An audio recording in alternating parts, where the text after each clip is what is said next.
자, 여러분 안녕하십니까. 자, 좀 늦었습니다. 자, 이번 주에는 스가랴를 공부하겠습니다. 자, 스가랴가 누구냐? 자, 우리 학생 교재에는 이렇게 설명하고 있네요. 스가랴는 베레기야의 아들이었는데 베레기야는 이또의 아들이었다. 이또는 바벨론의 포로 생활에서 돌아온 스알디엘의 아들 스룹바벨을 따라온 제사장과 레위 사람들 중 한 사람이었다.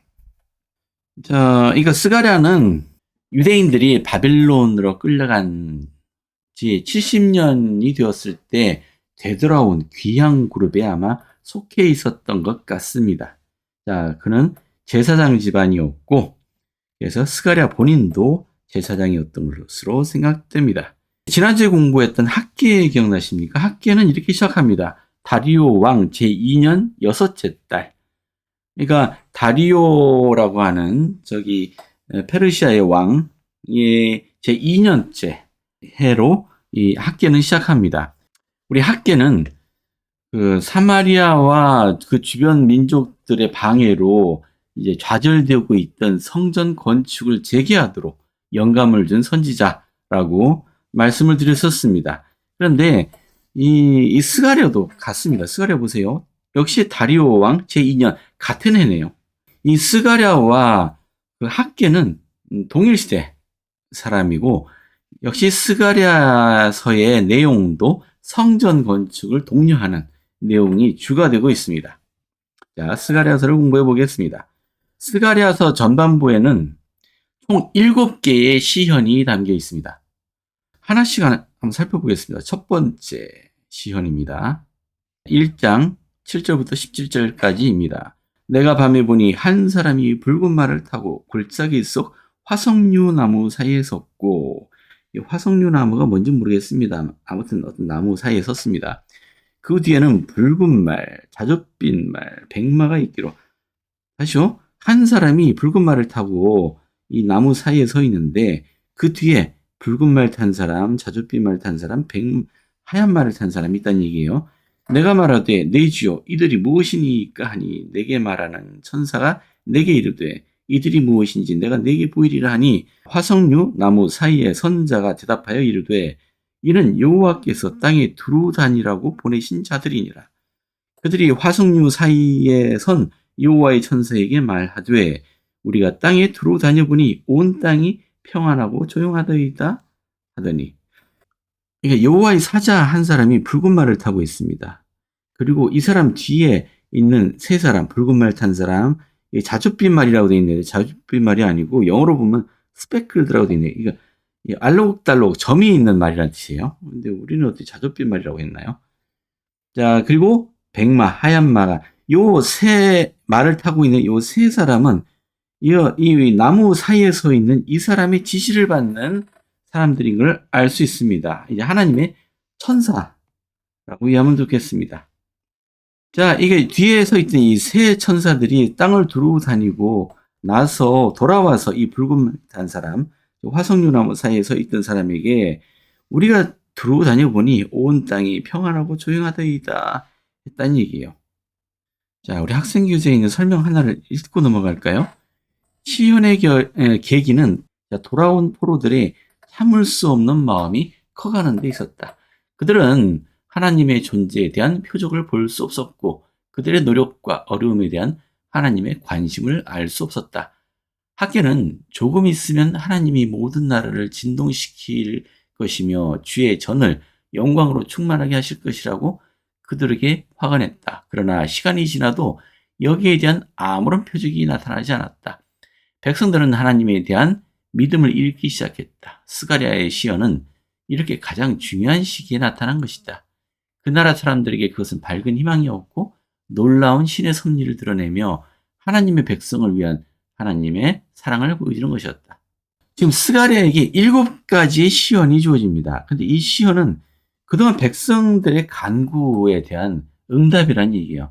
아무리 기도하고 구해도 하나님께서는 아무런 응답도 어떤 표적도 보여주지 않으시는 것 같아서 실망하고 있을 때 스가랴를 통해서 전해진 이 계시, 이 시언의 내용은 백성들에게 희망과 위안을 주는 내용이라는 것입니다. 그래서 방금 읽어본 이 첫 번째 시언은 하나님이 그들의 상황을 자세히 알고 계심을 그들에게 확실히 해줍니다. 하나님의 사자가 이 세상 모든 구석으로부터 소식을 그들의 왕에 전하려고 항상 대기하고 있는 것이다. 자, 다시 볼까요? 네 사람이 나오죠. 붉은 말을 타고 이 나무 사이에 서 있던 사람. 이것은 주님일 수도 있고 또는 주님이 보내신 주님의 사자일 수도 있습니다. 그리고 붉은 말과 점박이 말과 백말을 탄 이 사람들은 주님의 사자의 지시를 받는 사람들입니다. 근데 이 세 사람이 땅을 두루 다니고 나서 온 땅이 평안하고 조용하더이다. 자, 이것은 하나님께서 그들을 주시하고 있고 그들의 사정을 알고 있다라는 메시지이죠. 근데 왜 이 세 말을 탄 사람들의 비유가 있느냐? 자, 요한계시록을 한번 볼까요? 자, 요한계시록 6장입니다. 내가 보매 어린 양이 일곱 인 중의 하나를 떼시는데 그때 내가 들으니 네 생물 중에 하나가 우레소리같이 말하되 오라 하기로 내가 보니 흰 말이 있는데 자, 요한계시록에서 일곱 인으로 봉해진 책이 나오는데요.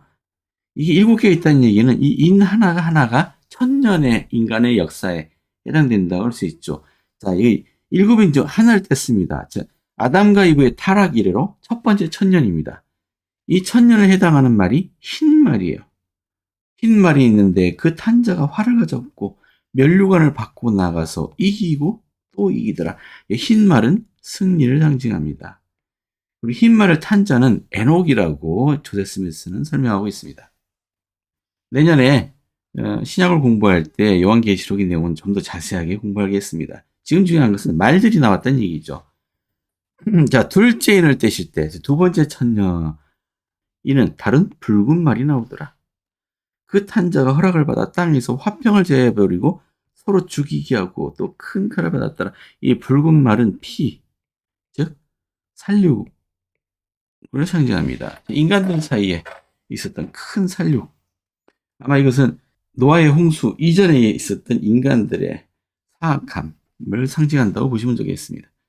자, 셋째 인을 떼실 때, 내가 들으니 셋째 생물이 말하되 오라 하기로 내가 보니 검은 말이 나오는데 그 탄자가 손에 저울을 가졌도다. 자, 이 검은 말은 기근을 상징합니다. 그렇죠? 이 기근의 시대에 살았던 대표적인 인물이 아브라함이죠. 아브라함이 기근 때문에 이집트로 내려가지 않았습니까?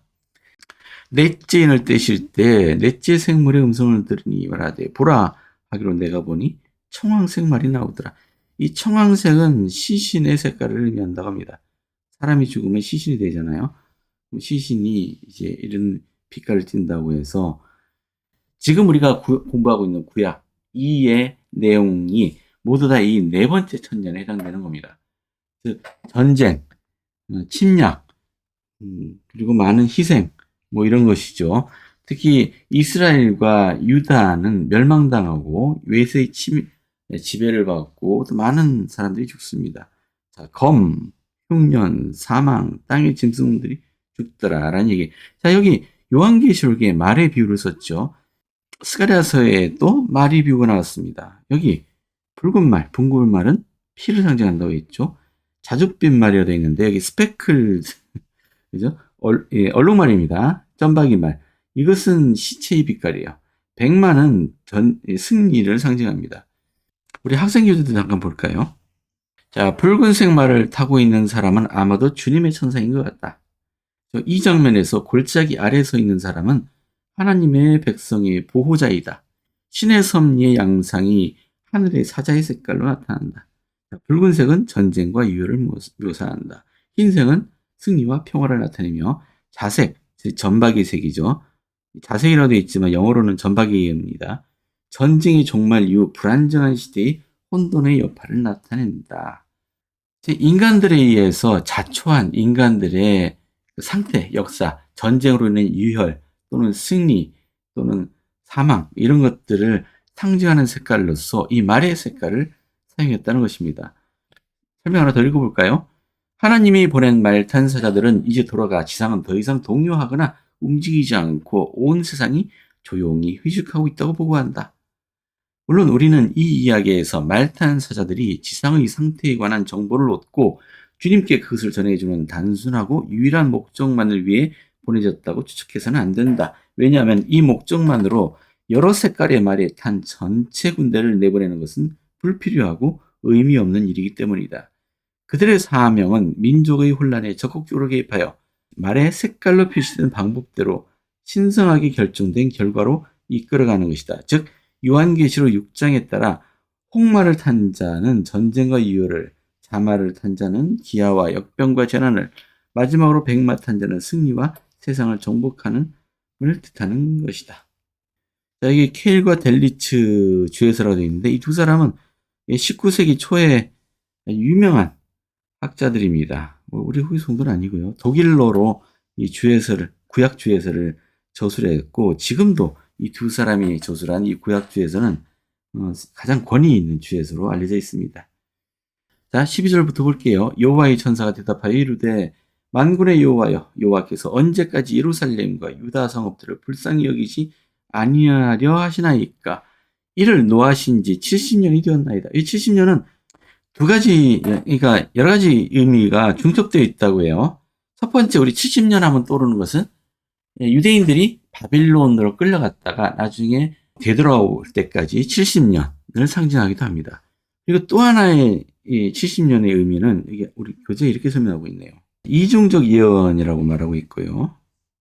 예루살렘은 스룹바벨, 에스라, 느헤미야의 지도로 재건되었고 다시금 유대 민족의 수도가 되었다. 그러나 주후, 예수님 이후 70년이에요. 로마는 예루살렘과 유대 민족을 멸망시켰다. 자, 로마에 의해서 멸망됩니다. 1948년에 이스라엘이 다시금 독립국가가 되기까지는 예루살렘은 유대인을 위한 통치 중심지가 되지 못하였다. 주후 70년, 예수님 태어나실 때로부터 70년에, 주 70년에 로마가 이제 유대인들을 완전히 전멸시키고 유대 국가가 없어집니다. 그로부터 거의 2000년 동안 유대인들은 예루살렘으로 돌아오지 않죠. 여기서 70년은 로마에 의해서 예루살렘이 멸망한 것을 의미합니다. 1장 12절에 있는 이 70년은 두 가지 의미가 있다라고 말씀드렸습니다. 여호와께서 내게 말하는 천사에게 선한 말씀, 위로하는 말씀으로 대답하시더라. 이게 뭔가요? 평안하고 조용하더라라고 했잖아요. 선한 말씀, 위로하는 말씀을 지금 전하고 있다. 자, 내게 말하는 천사가 내게 이르되 너는 외쳐 이르기를 만군의 여호와의 말씀에 내가 예루살렘을 위하여 시온을 위하여 크게 질투하며 아니한 여러 나라들 때문에 심히 진노하나니 나는 조금 노하였거늘 그들은 힘을 내어 고난을 더하였노라. 아니란 여러 나라들, 주님께서 진노하신 나라들이죠. 하나님의 백성을 대적하는 나라들입니다. 그러므로 여호와가 이처럼 말하노라. 내가 불쌍히 여김으로 예루살렘에 돌아왔은즉 내 집이 그 가운데 건축되리니 예루살렘 위에 먹줄이 쳐지리라. 우리 먹줄이 뭔가요? 요즘은 먹줄을 안 쓰지만 지금도 쓰나요? 그 집 지을 때 먹물에 담궜던 실을 길게 늘어서 탁 치면은 바닥이나 아니면 판이나 이런 데 먹줄이 쳐지죠. 그래서 자, 이건 건축할 때 쓰는 방법입니다. 이 먹줄을 친다는 얘기는 예루살렘을 재건하면서 그 가운데 성도 건축하고 건물도 건축하고 성전도 다시 건축한다는 의미죠. 언제 이런 일이 있었습니까? 그래서 지금 스가랴가 활동하고 있는 이 시대의 중요한 과업이 예루살렘 성과 성전의 복원입니다. 이것을 위해서 먹줄을 쳐야죠. 또 언제 이런 일이 일어나나요? 이제 이중적인 의미라고 했죠. 그렇습니다. 지금 마지막 경륜의 시대에 하나님의 백성이 다시 예루살렘으로 돌아와서 그 성을 재건하는 것을 의미합니다. 지금 성취되고 있죠. 자, 이게 첫 번째 시연이었습니다. 첫 번째 시연을 요약하자면은 그냥 하나님께서 예루살렘에 있는 이스라엘 백성들을 주시하고 계시고 그들에게 큰 관심을 가지고 계시다. 그들을 버려두지 않으신다라는 메시지였습니다. 자, 두 번째 시연입니다. 네 뿔과 대장장이 뭔가요? 내가 눈을 들어본 적 네 개의 뿔이 보이기로 이에 내게 말하는 천사에게 묻되 이들이 무엇이니까 하니 내게 대답하되 이들은 유다와 이스라엘과 예루살렘을 흩트릴 뿔이니라.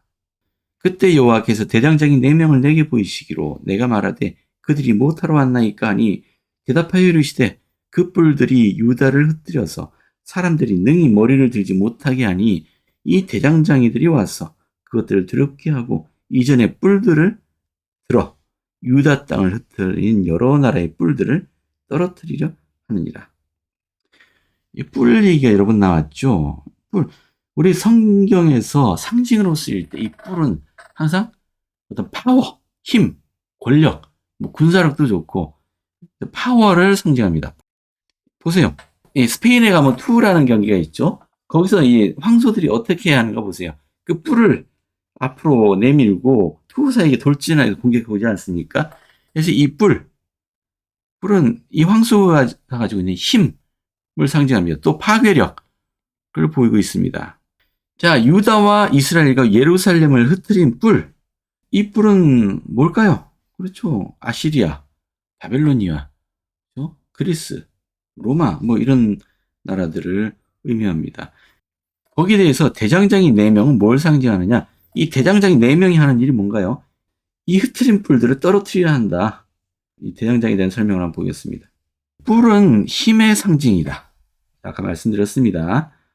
자, 이 뿔은 유다에 적대하여 일어나 유다를 상하게 하는 세상의 권력을 상징하는데 이 네 뿔이라고 했으니까 4개의 뿔은 연이어 나타난 4나라를 뜻합니다. 연이어 나타난 4나라가 뭐냐? 여기는 뭐 2가지 제언을 하고 있어요. 아수르, 바벨론, 바사, 메데. 근데 바사와 메데는 유대인들을 되돌려보냈잖아요. 그래서 요것은 아닌 것 같아요. 그렇다면 아수르, 바벨론, 그리스, 로마 요 네 나라들은 다 예루살렘을 침범했고 그들을 흩뜨리는데 일조한 나라들입니다. 로마는 마지막에 예수 그리스도의 이후에 예루살렘을 완전히 멸망시킨 그리고 유대인들을 온 세상에 흩뜨렸던 것이 로마이죠. 그러면 이 4명의 이 대장장이들 누구냐? 자, 주님은 스가랴에게 내 대장장이들이 네 뿔들을 떨치려 한다고 말씀했습니다. 자, 케일과 델리트가 주목한 바와 같이 그 시어는 하나님께서 이 일을 위해 무슨 권능을 행사하실지 나타내지는 않는다. 그것은 단순히 하나님이 백성에게 하나님에 대항해 일어난 또는 일어날 세상의 적대 세력은 주님의 심판을 받아 멸망될 것임을 보여주는 것이다. 자, 그러니까 주에서에는 이 네 대장장이가 뭘 상징하는지 명확하게는 모르겠지만은 어쨌든 중요한 것은 여호와께서 보내셨다는 거죠. 여호와께서 무언가를 보내서 이스라엘을 대적하는 그들의 권력들을 무너뜨릴 것을 예언했다라고 하는 겁니다. 2번째 시언이었습니다. 자, 스가랴의 3번째 시언은 2장에 언급되어 있습니다. 내가 또 눈을 들어본 즉 한 사람이 측량줄을 그 손에 잡았기로 내가 어디로 가느냐 물은즉 그가 내게 대답하되 예루살렘을 측량하여 그 너비와 길이를 보고자 하노라 하고 말할 때 여기 측량줄 아까 먹줄 얘기가 나왔습니다만 같은 의미겠죠. 내게 말하는 천사가 나가고 다른 천사가 나와서 그를 맞으며 이르되 너는 달려가서 그 소년에게 말하여 이르기를 예루살렘은 그 가운데 사람과 가축이 많으므로 성곽 없는 성읍이 될 것이라. 잠깐만요. 어떤 사람이 측량줄을 들고 간다는 얘기는 예루살렘을 지키고 있는 성곽을 재건하려고 하는 사람이란 얘기죠. 그러자 다른 천사가 와서 그 사람 말리는 겁니다. 야, 측량줄 필요 없다. 왜냐하면 예루살렘 성곽을 세울 필요는 없다. 왜냐? 사람과 가축이 너무 많기 때문에 그 성곽 안에 다 들어가 있어 못하고 5절입니다. 여호와의 말씀에 내가 불로 둘러싼 성곽이 되며 그 가운데 영광이 되리라. 오호라 너희는 북방 땅으로도 피할지어다. 여호와의 말씀이니라.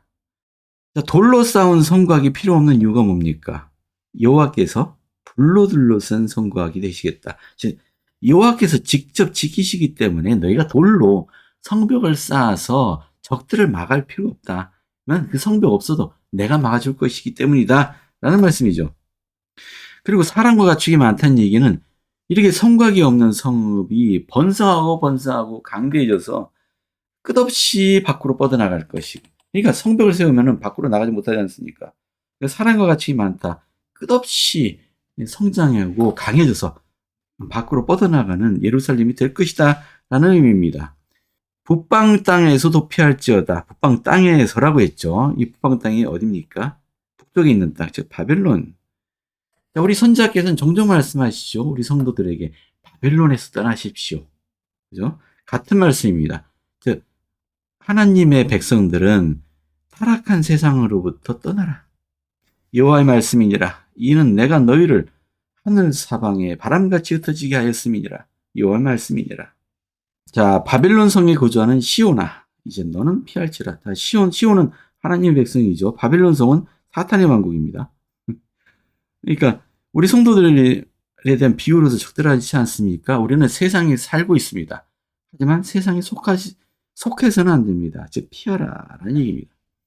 만군의 여호와께서 이같이 말씀하시되 영광을 위하여 너희를 노력한 여러 나라로 보내셨나니 너희를 범하는 자, 즉 하나님의 백성을 범하는 자는 그의 눈동자를 범하는 것이라.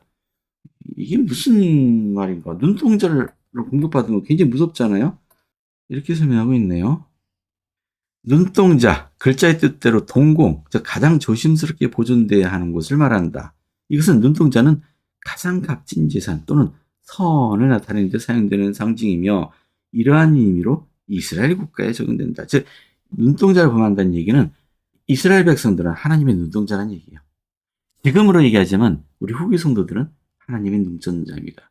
누군가가 눈동자에다 뭐가 이거 공격해 올라오면 가만히 있겠습니까? 눈동자 가리고 그리고 물리치겠죠. 감히. 내가 손을 그들 위에 움직인 즉 그들이 자기를 섬기던 자들에게 노략거리라 하리라. 자기를 섬기고 있던 자들이 되려 노략해 오는 겁니다. 언제 일이 벌어지나요? 지금 우리 시대인 걸 알 수 있죠. 악인들에게 내려질 마지막 심판.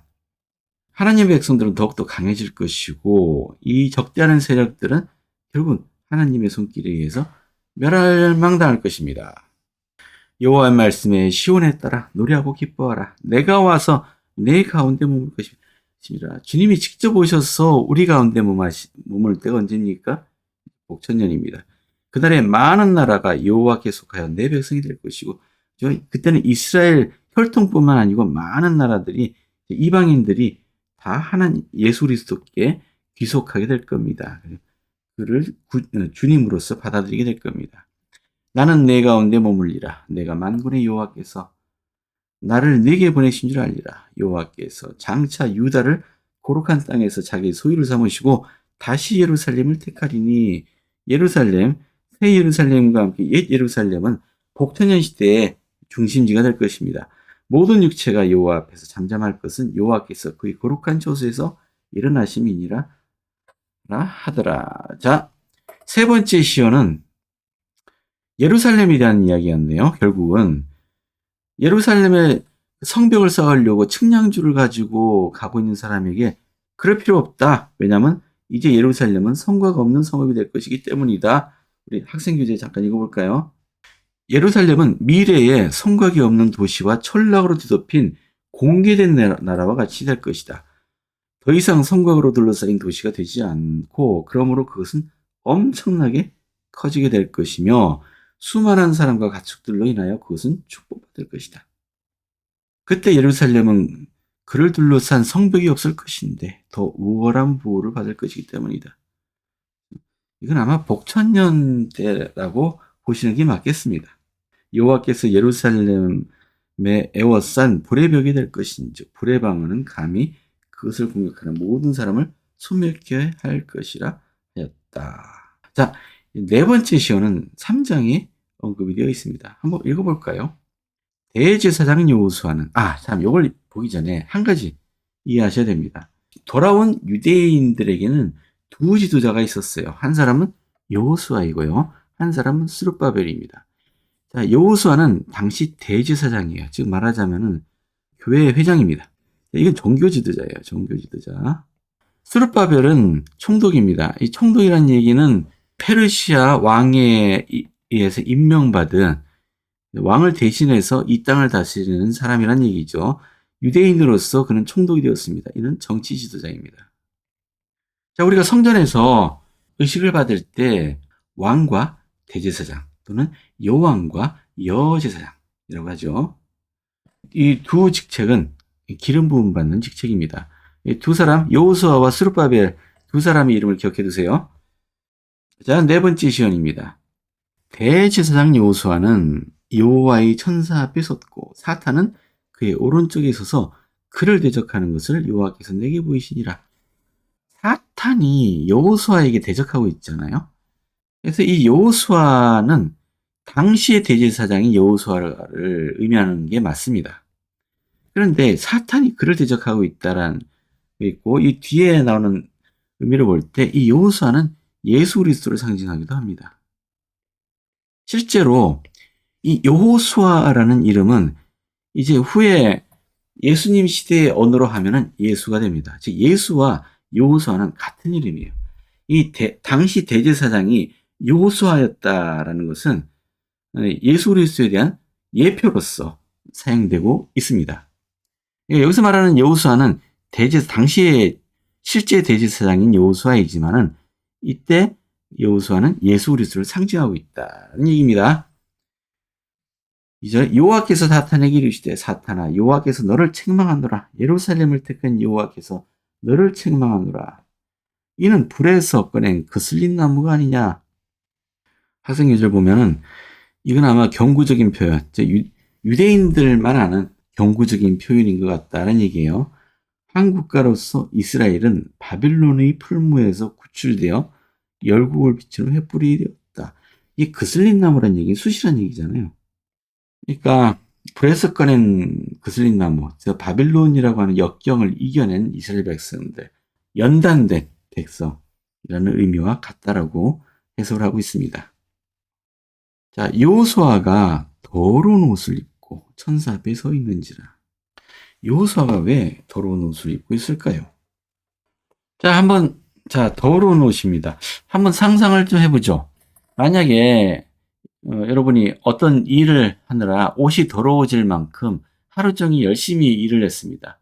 근데 친구가 찾아오더니 자기 집에서 저녁 식사하자라고 초대를 해왔습니다. 그리고 친구가 말하기를 그 시간에 중요한 손님도 올 거니 꼭 와라라고 얘기를 했습니다.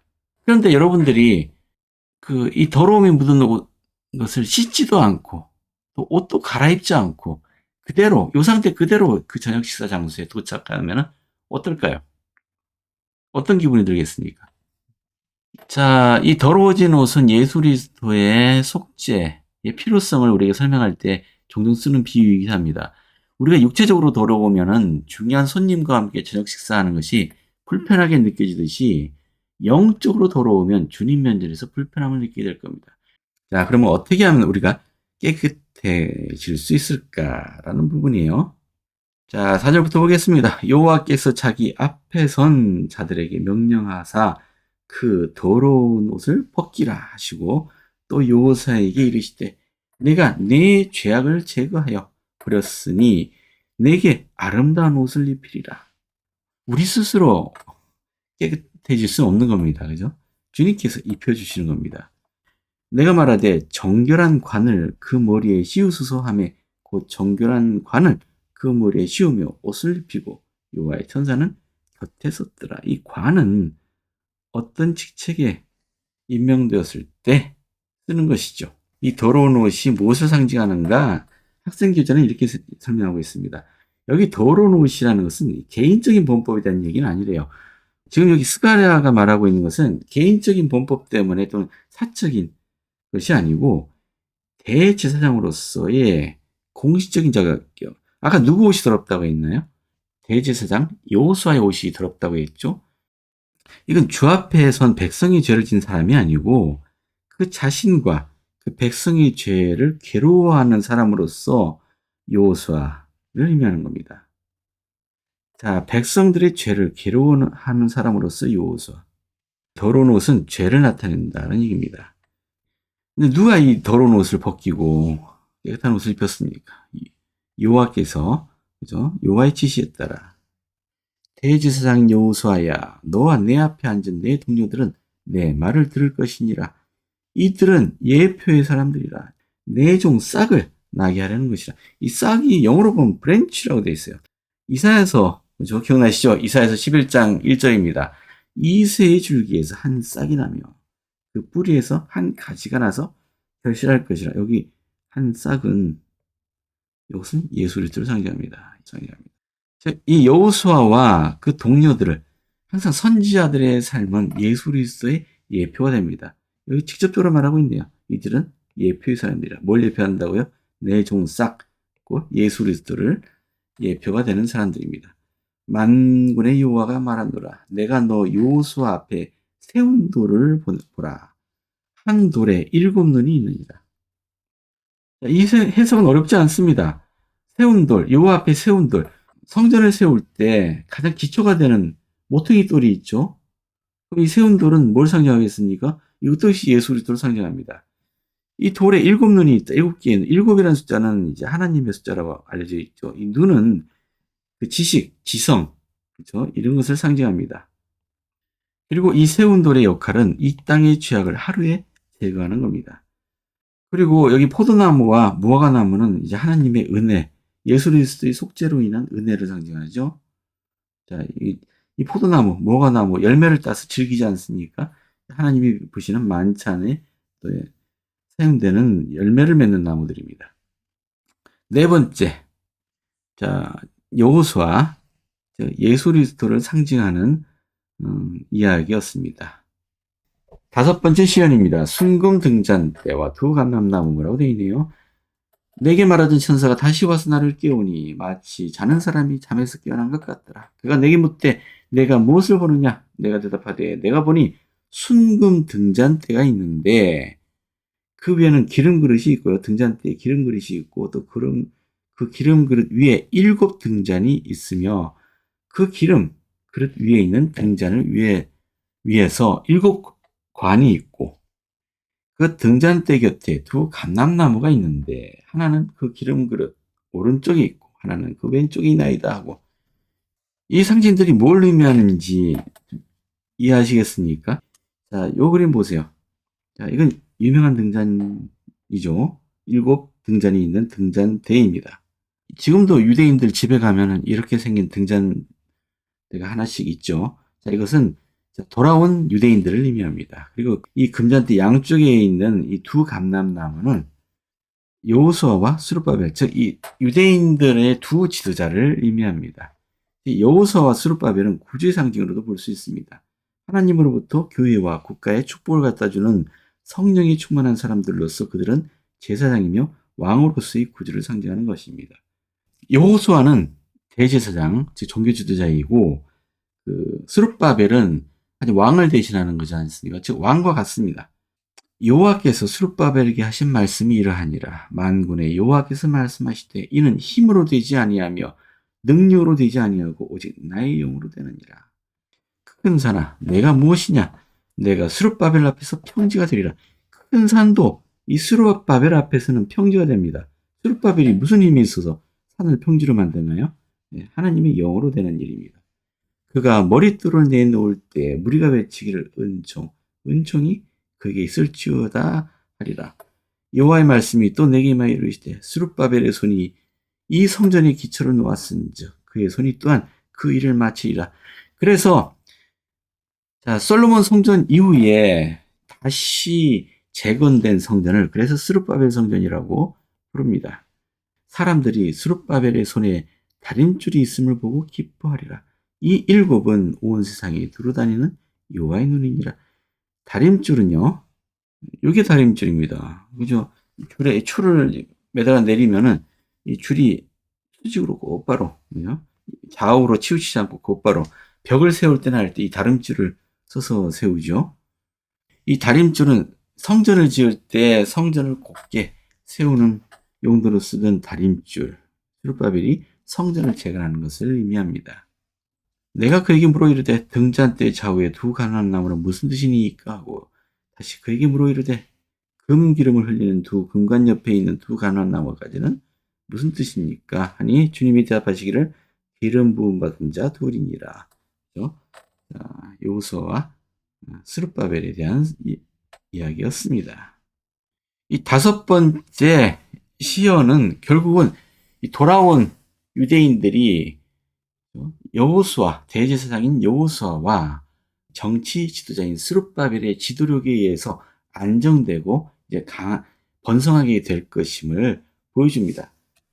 자, 그 대표적인 상징이 성전을 재건하는 것입니다. 자, 여섯 번째 시연입니다. 내가 다시 눈을 들어본 즉 날아가는 두루마리가 있더라. 두루마리가 날아가요. 그가 내게 묻되 내가 무엇을 보느냐 하기로 내가 대답하되 날아가는 두루마리를 보나이다. 그 길이가 20규빗이요 너비가 10규빗이니이다. 자, 한 규빗은 뭐 대략 40에서 45cm로 잡을게요. 그냥 40cm로 하죠. 두루마리는 이렇게 된 거죠. 이게 날아가고 있어요. 두루마리가 날아가는데 이 두루마리가 펼쳐보면은 가로가 10규빗. 따지자면 4m네요. 폭이 4m. 세로가 20규빗, 즉 8m짜리입니다. 4m, 8m짜리 두루마리예요. 그가 내게 이르되 이는 온 땅에 내리는 저주라. 도둑질하는 자는 이쪽 끌대로 끊어지고 맹세하는 자는 저쪽 끌대로 끊어지리라 하니 만군의 여호와께서 이르시되 내가 이것을 보냈나니 뭐를요? 이 두루마리를 보냈어요. 도둑의 집에도 들어가며 내 이름을 가리켜 망령되이 맹세하는 자의 집에도 들어가서 그의 집에 머무르며 그 집을 나무와 돌과 아울러 살리라.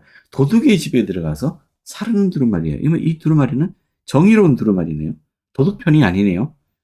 자, 이 두루마리는 이 날아간다 하는 것은 그것으로부터 심판이 내려오며 또한 그 심판의 집행이 얼마나 빠른가 하는 것을 속도로 보여준다. 날아간다는 의미는 빠르다는 얘기죠. 자, 그래서 이 두루마리는 하나님의 율법이 기록되어 있을 것 같습니다. 자, 이 두루마리가 빨리 날아다니면서 온갖 도둑들의 집들을 불태우는 것은 하나님의 심판이 하나님의 율법에 따라 내린다는 것을 상징한다는 의미예요. 이 4m, 8m짜리 이런 커다란 두루마리를 성벽에 떡 내걸었다고 생각해 보세요. 그럼 여기에 어떤 내용이 실려 있겠습니까? 나 위에 다른 신을 섬기지 말라. 안식일을 거룩히 지키라. 이런 말씀들. 도둑질하지 말라. 이런 말씀들. 그런 것이 실려 있겠죠.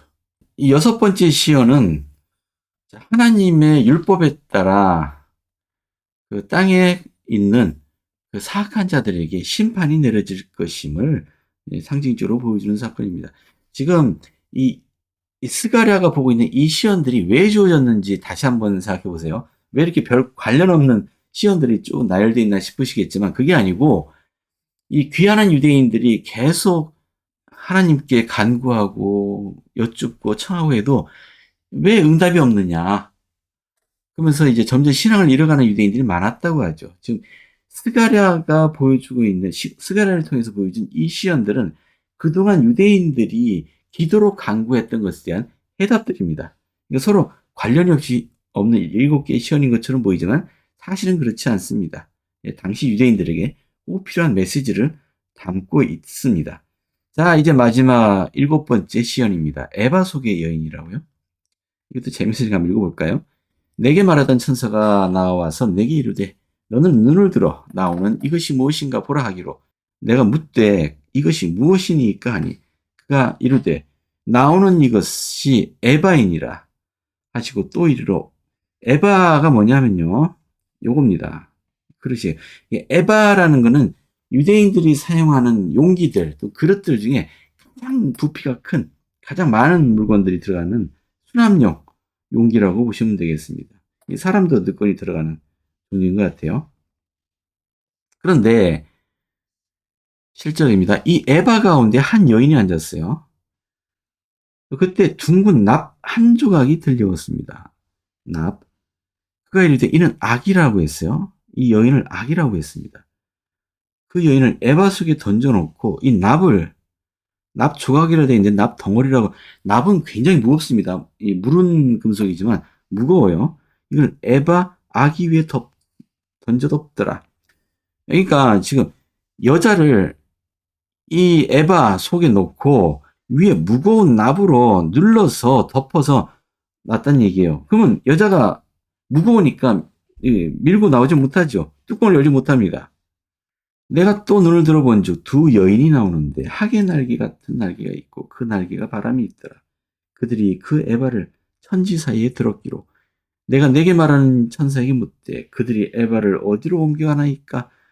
여기 뭐 날개가 달린 두 여인은 뭐 하나님의 천사 사자들이겠죠. 그가 내게 이르되 그들이 시날 땅으로 가서 그것을 위하여 집을 지으려 함이니라. 준공되면 그것이 제 처소에 머물게 하리라 하더라. 자, 해석은 다 여기 있습니다. 자, 이 마지막 7번째 시연에 나오는 각각 상징들입니다. 에바는 둥글게 생긴 용기로 유대인들 간에 가장 큰 양을 재는 그릇의 하나입니다. 아까 보여드렸죠.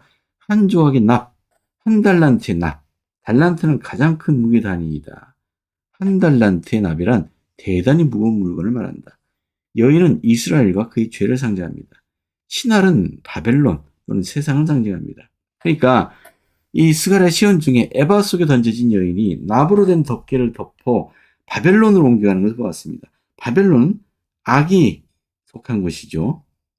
즉 바벨론은 시온에 반대되는 것, 모든 사악한 것, 특히 사기와 거짓 맹세와 같은 것에 합당한 집으로 간주됩니다. 그래서 이 시온은 하나님은 그의 백성의 죄를 용서하실 뿐만 아니라 그 모두를, 이 죄의 모두를 그들의 땅에서 멀리 옮기기도 하셔서 죄가 다시는 그 백성들을 속이는 일이 없도록 하신다. 그러니까 유대인들이 더 이상 유혹에 넘어가지 않도록 이 여인, 음녀라고도 할 수 있겠네요. 음녀를 에바 속에 넣어서 뚜껑 열지 못하게 단단하게 뚜껑을 닫고 들어서 바벨론, 원래는 이 악인들이 속한 곳으로 보내버린다.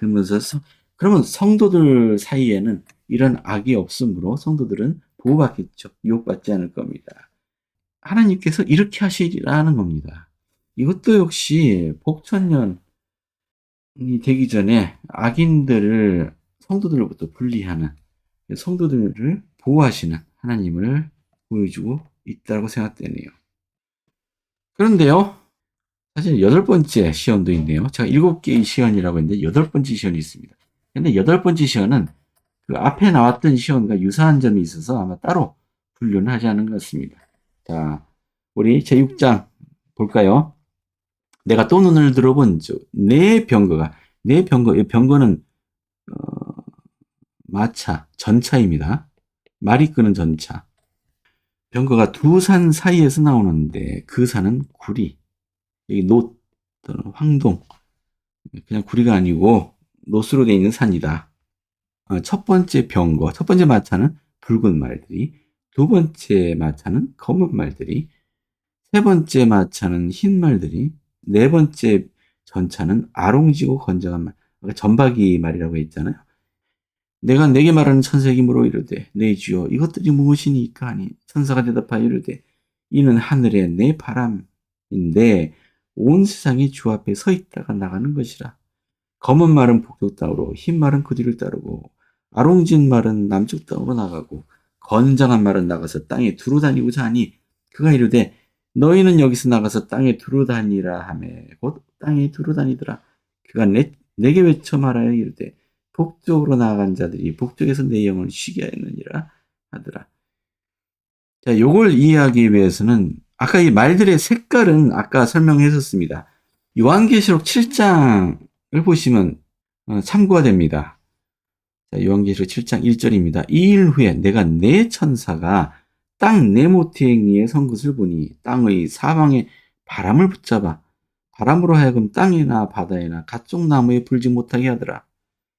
또 보매 다른 천사가 살아계신 하나님의 인을 가지고 해돋는 데서로부터 올라와서 땅과 바다를 해롭게 할 권세를 가진 이 네 천사를 향하여 큰 소리로 외쳐 이르되 우리가 우리 하나님의 종들의 이마에 인치기까지 땅이나 바다나 나무들을 해하지 말라 하더라.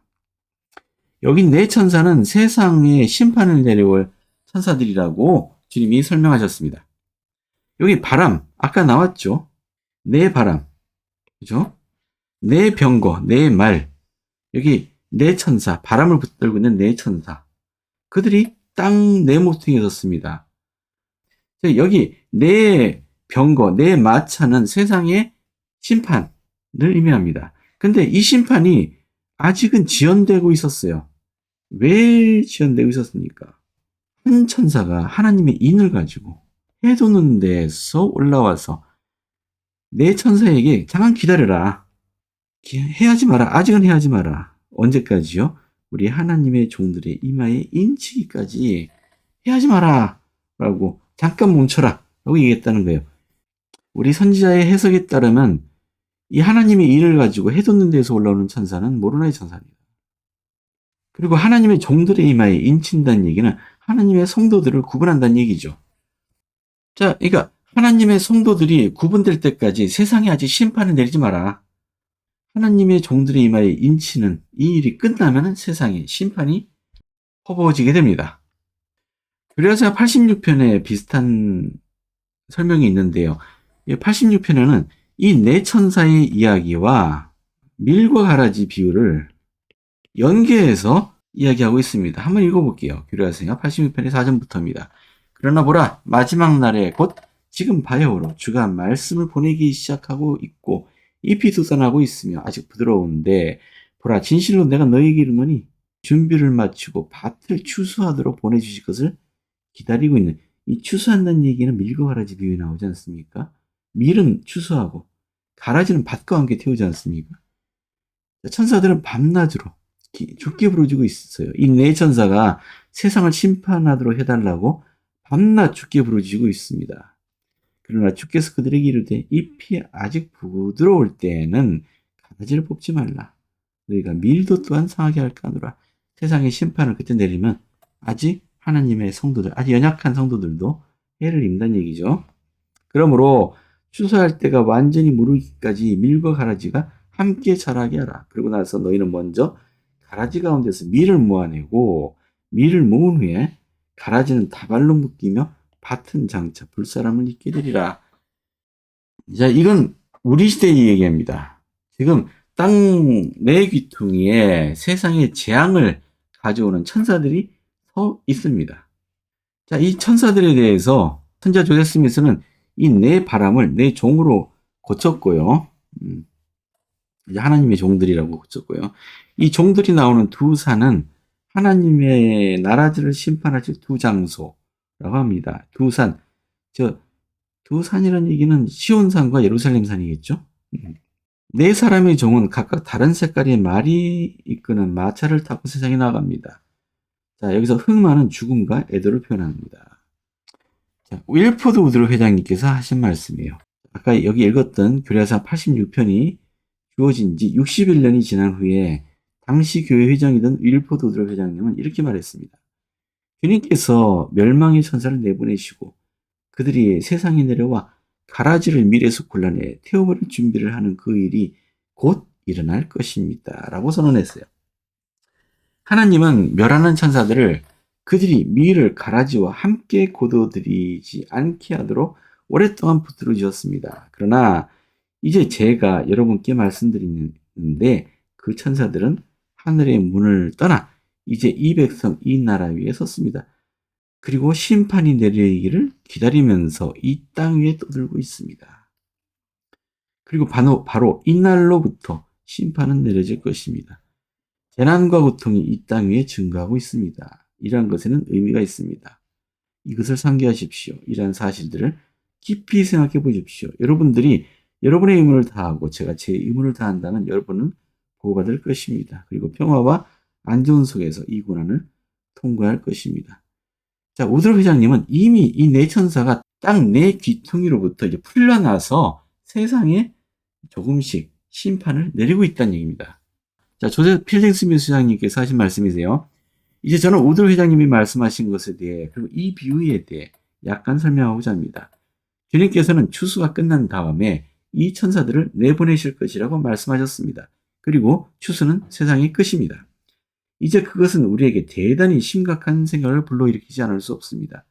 그리고 제가 여러분에게 읽어드린 바와 같이 천사들은 각자 자신의 임무를 수행하도록 지상에 보내질 것을 주님 앞에 간청했습니다. 1893년에 이르러 주님은 비로소 허락하셨습니다. 여러분, 이 1893년이 언제인지 아세요? 주님께서 1893년에 이 천사들의 드디어 풀어주셨다고 하신 거잖아요. 허락하셨다. 1893년이 솔트레이크 성전이 헌납된 해입니다. 그리고 아까 우드롭 회장님의 그 말씀도 그 성전 헌납과 관련돼서 하신 말씀에 포함되어 있는 메시지입니다. 주님은 천사들을 풀어주셨습니다. 우드롭 회장님의 계시에 의하면 주님은 천사들이 각자 임무를 수행하도록 내보내셨습니다. 우리는 그것으로부터 무엇을 알 수 있습니까? 우리는 후기에 산다는 사실입니다. 지금은 거두어들이는 시기입니다. 지금이 바로 세상의 종말이라고 말해야지는 그때입니다. 자, 밀과 가라지 비유를 다시 한번 떠올려 보세요.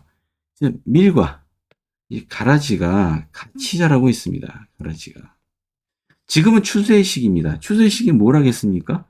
밀들은 따로 모으고 잘 타국해서 창고에 들이겠죠. 가라지는 배는 즉시 그냥 여기다 버릴 겁니다. 추수가 다 끝나면 그 다음에 할 일이 뭐죠? 밭에 풀을 놓죠. 그래서 가라지와 함께 태우게 됩니다. 자, 지금은 추수하는 시기입니다. 그러니까 우리 선교사들이 또는 우리 회원들이 주변의 이웃들에게 복음을 전할 때 그들 사이에 누가 밀인지 가라지인지를 구분하게 될 겁니다. 밀들은 하나님의 양은 주님의 양은 주님을 알아볼 겁니다. 밀들, 즉 하나님의 천국의 자식들, 의인들은 모두 다 주님께서 따로 창고해 드립니다. 즉 그들은 따로 모아 보호하시고 세상의 가라지들은 불태워지게 될 겁니다. 그래서 불태워진 다음에 이 세상은 복천년이 될 거예요. 아직 불은 내리지 않고 있습니다. 하지만 지금은 밀들을 거두는 시기입니다. 그래서 스가랴가 본 시현들은 모두 다 설명을 드렸습니다. 좀 길었습니다만 이해가 되셨나요? 자, 이제 나머지 중간에 조금 건너뛰고 나머지 중요한 부분들을 한번 살펴보겠습니다. 9장 9절을 한번 보겠습니다. 시온에 따라 크게 기뻐할지어다. 예루살렘에 따라 즐거이 부를지어다. 보라, 내 왕이 내게 임하시나니 그는 공의로우시며 구원을 베푸시며 겸손하여서 나귀를 타시나니 나귀의 작은 것 곧 나귀 새끼니라. 원래 왕은 크고 멋들어진 말을 타지요. 근데 이 왕은 겸손한 왕이라 나귀 새끼를 타고 옵니다. 우리 예수 그리스도께서 예루살렘에 승리에 입성을 하실 때 그분은 나귀를 타고 입성하셨습니다. 예수 그리스도에 대한 예언입니다. 또 너로 말미암아 내 언약의 피로 말미암아 내가 내 갇힌 자들을 물 없는 구덩이에서 놓았나니. 물 없는 구덩이. 우리 학생교재는 뭐라고 했나 볼까요? 만약 구덩이에 물이 있다면 이것은 침내의 구석의 물이 될 겁니다. 지상적인 의식이며 영의 세계에 살고 있는 동안에는 영적인 존재에 의해서는 해줄 수 없습니다. 즉, 물 없는 구덩이와 같죠. 영의 세계에 있는 자들은 침례받을 수 없습니다.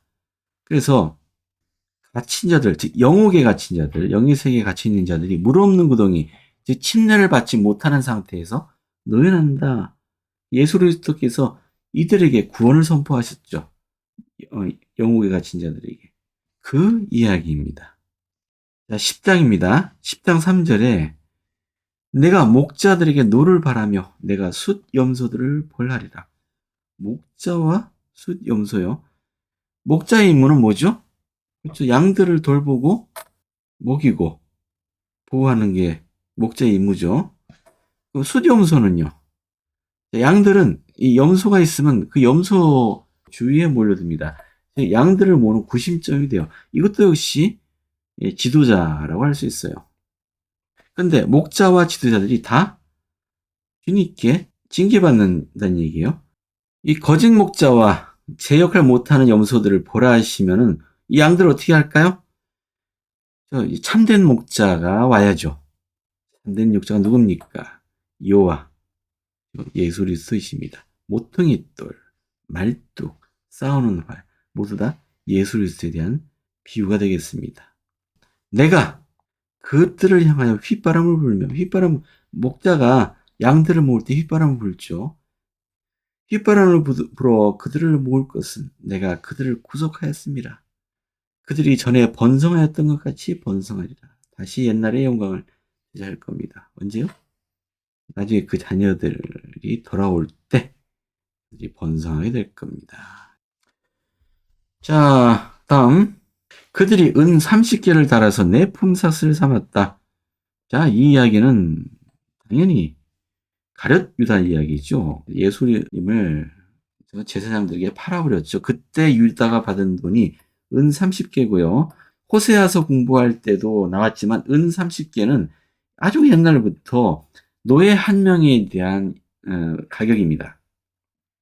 그러니까 이 유다는 노예 한 사람의 몫을 받고 예수님을 판 겁니다. 나중에 후회했죠. 여호와께서 내게 이르시되 그들이 나를 헤아린 바 그 삭슬 토기장에게 던지라 하시기로 내가 곧 그 은 30개를 여호와의 전에서 토기장에게 던지고, 유다가 그 제사장들에게 이 은을 돌려주려 했습니다. 받지 않으니까 성전에 던져버리고 가서 목을 메어 죽었다라는 얘기가 있습니다. 자, 이것은 그것에 대한 예표라고 할 수 있습니다. 가룟 유다는 여호와의 전에 은 30개를 던져버렸습니다. 자, 14장입니다. 여호와의 날이 이르리라. 내가 이방 나라들을 모아서 예루살렘과 싸우게 하리니. 아마겟돈 전쟁이죠. 성읍이 함락되며 가옥이 압달되며 부녀가 욕을 당하며 성읍 백성이 절반이나 사로잡혀 가려니와 남은 백성은 성읍에서 끊어지지 아니하리라. 이거 설명했었습니다. 아마겟돈 전쟁 말기에 예루살렘이 결국은 함락되고 백성 절반 이상이 희생되게 됩니다. 하지만 남은 백성들은 보존되어서 피신하게 됩니다. 그때 여호와께서 이방 나라들을 치십니다. 그리고 여호와의 발이 예루살렘 앞곳 동쪽 감람산에 서실 것이요. 감람산은 그 한가운데가 동서로 갈라져 매우 큰 골짜기가 되어서 산 절반은 북쪽으로 절반은 남쪽으로 옮기고, 예수 그리스도의 발이 감람산에 닿을 때 산이 갈라집니다. 이 깊은 골짜기, 그 산 골짜기는 아셀까지 이르리라. 너희가 즉 유대인들이 그 산 골짜기로 도망합니다. 여기 남은 백성들은 끊어지지 않을 거라고 했죠. 이들이 이 산 골짜기로 도망합니다. 나의 하나님 여호와께서 임하실 것이요 모든 거룩한 자들이 주와 함께하리라. 유대인들은 이때 주님을 뵙게 됩니다. 하지만 세상에는 심판이 있겠죠. 빛이 없겠고 광명한 것들이 떠날 겁니다. 그때 생수가 예루살렘에서 솟아나서 절반은 동해로 절반은 서해로 흐를 것이라. 동해는 사해바다죠. 이건 사해바다. 서해는 지중해입니다. 여름에도 겨울에도 계속 그렇게 돼서 그렇게 될 겁니다. 여호와께서 친히 천하의 왕이 되시리니. 언제요? 그날에 여호와께서 천하의 왕이 되시리니. 그날에는 여호와께서 홀로 한 분이실 것이요 그의 이름이 홀로 하나이실 것이라. 자, 복전열의 시작입니다. 11절입니다. 사람이 그 가운데 살며 다시는 저주가 있지 아니하리니 예루살렘이 평안히 서리로다. 자, 그때 16절입니다. 예루살렘을 치러 왔던 이방 나라들 중에 남은 자가 해마다 올라와서 그 왕 만군의 여호와께 경배하며 초막절을 지킬 것이라. 이제 이 예루살렘을 공격해왔던 이방 나라들이 이제 주님께 귀의한다는 얘기죠. 만약 귀의하지 않는 자들에게는 비를 내리지 않을 것이다. 자, 그날에 복천년 시대에는 말 방울까지 여호와께 성결이라 기록될 것이라. 이 영어 문구를 보니까 이렇게 되어 있네요. 자, holiness unto the Lord라고 되어 있네요. 이건 어디서 본 문구 아닌가요? 자, 보이세요? holiness to the Lord. 성전에 기록되는 문구죠. 근데 이 문구가 말 방울에까지, 하찮은 물건에까지 기록된다는 얘기는 성전뿐만 아니고 지상 모든 곳에 예수 그리스도의 영광이 미친다는 의미겠죠. 여호와의 전에 있는 모든 솥이 제단 앞 주발과 같을 것이라. 예루살렘과 유다의 모든 솥이 만군의 여호와의 성물이 될 것이라. 역시 마찬가지. 원래 성전에 있는 솥뿐만 아니고 백성들이 쓰는 솥도 다 여호와의 성물이 될 정도로 하나님의 주님의 영광이 세상에 두루 미치게 되고 평화가 올 것임을 예언하는 것으로 자, 스가랴서는 마무리되고 있습니다. 참으로 복천년의 기간은 예수 그리스도께서 온 땅을 통치하시는 왕이 되시고 온 세상에 그분의 평화가 가득한 시기가 될 것입니다. 우리 성도들은 그 날을 바라고 마지 않습니다. 닐 A 맥스웰 장로님께서 이렇게 말씀하셨네요. 자, 언젠가 모든 무릎이 꿇고 모든 혀가 예수 그리스도를 주님으로 시인하게 될 것이라면 지금 바로 그렇게 하는 것이 좋지 않겠습니까? 그러한 일이 실제 일어나서 뒤늦게 후회하기보다는 지금 겸손히 무릎 꿇고 순종하는 것이 훨씬 더 의미가 있을 것이기 때문입니다. 예수 그리스도께서 오실 날을 기대하고 바라고 준비해야 한다는 것으로 오늘 메시지를 마치겠습니다. 자, 오늘은 여기까지입니다.